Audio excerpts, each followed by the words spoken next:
Hi there everyone, and welcome to another video for the English External 3.1. In today's video, we're going to be going through how to break down your exam question in order to answer it correctly. So what will this video be going over? Well, first we'll take a look at how the 3.1 questions are actually asked.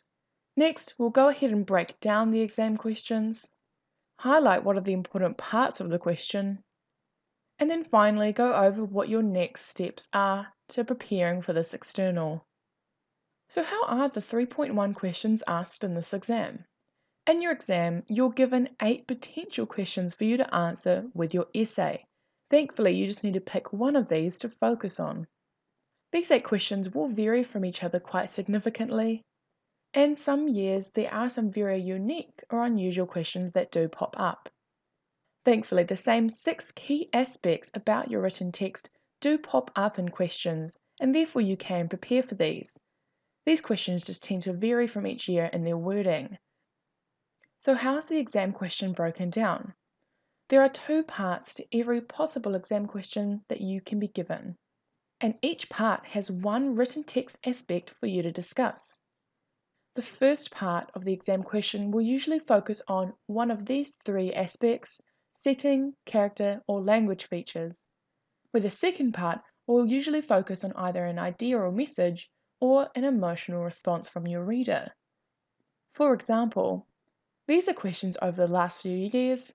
If you go through and read them, you'll notice they have these 2 parts which focus on either the setting, character, or language features, or an idea or emotional response.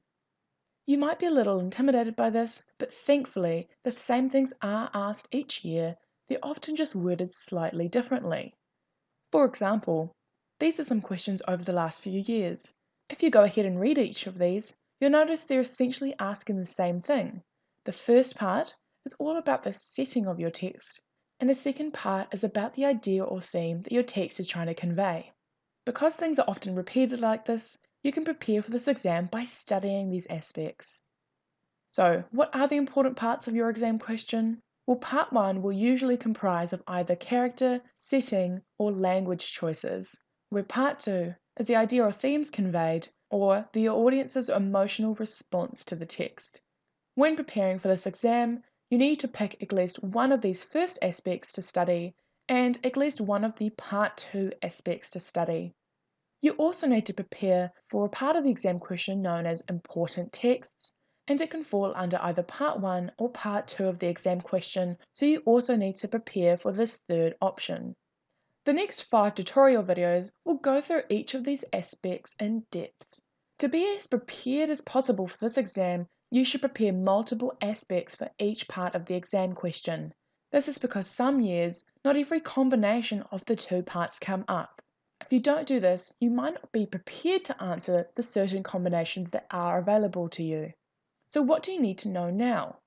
Well, if you have no idea what to write about in your essay, go ahead and watch the next 6 videos.